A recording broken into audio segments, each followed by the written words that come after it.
Christopher wants to know, is there anything in the Bible about aliens? Now, Christopher, I don't know anything in the scriptures specifically that speaks to there being aliens. But I do know that the Bible has a lot to say about a physical world in which we live and a spiritual world in which we live.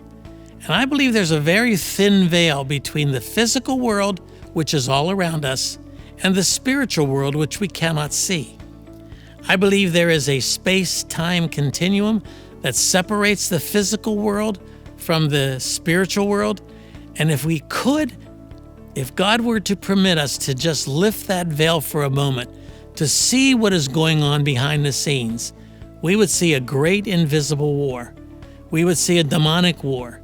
We would see angels and demons, and we would see the hostilities of evil against the reckoning day that they know is coming with when Christ comes again. We would see a horrible scene. It's not something we would want to see, but it's something that is there.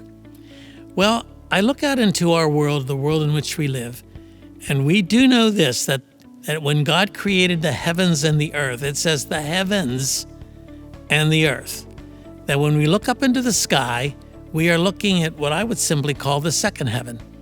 This is the first heaven, the life around us. Look up into the sky, you see the clouds. But beyond that are the planets and the galaxies and things that we haven't even begun to see yet. I was listening the other day to some of NASA's recordings of outer space. There's some beautiful music going on out there. Where's it coming from? I don't know the answer to that. I just know that when I look out into the third heaven, which is my goal, my destiny, it's where I'm heading that day. I know that between the third heaven and the earth in which I stand right now, there is a second heaven. There is a whole world that God, the Bible tells us that God created. He created the heavens and the earth. Now, does he tell us what's there? No, he simply says that he's named all the stars. Earth is special, obviously, because Christ came to this earth to redeem people. Are there people elsewhere? Are there other places to conquer? I don't know the answer to that. We just have hints. And a couple of hints have convinced me, at least theoretically, that there has to be life elsewhere. Now, I can't prove that from the scriptures. I want to make that clear.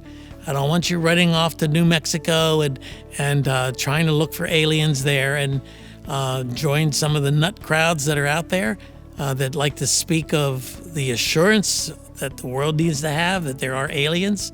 But I do know this, that there's a promise that God gives to his redeemed children. He says that there's coming a day when we will stand before him. He says, and he'll say to us, you have been faithful in a little thing. You have been faithful in little. Now I will make you ruler over much. What are we ruling? What do we rule when we're in heaven? I know we're not sitting there plucking grapes and being fanned by angels and sitting like little dictators on our thrones. There is work to do.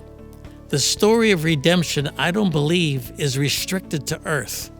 I believe we are to go into all the cosmos, the scripture says. That's all of the created world in which we live and which surrounds us. And we are to preach the good news. What are we ruling? Who are we ruling?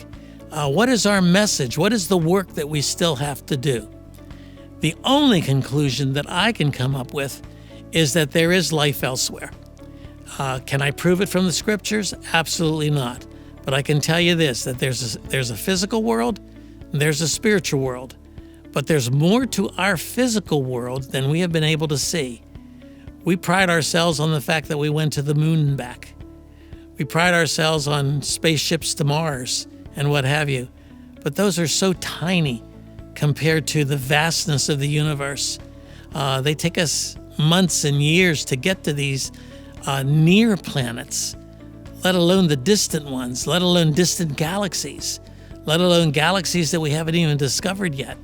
How big is this creation? How massive is this creation?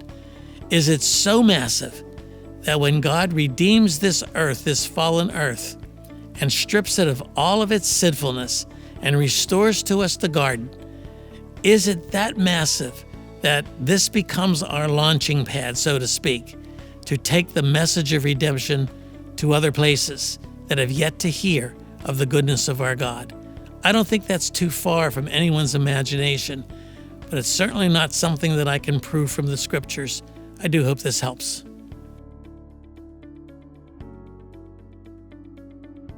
Hi, my name is Melissa Weisenfels, Executive Director here at MARKINC Ministries. Thank you so very much for your continued support of this video series. Ask Dr. Betters is not meant to be a substitute for professional counseling, but instead is designed to extract biblical principles around the questions being asked. We encourage you to seek professional counseling if needed.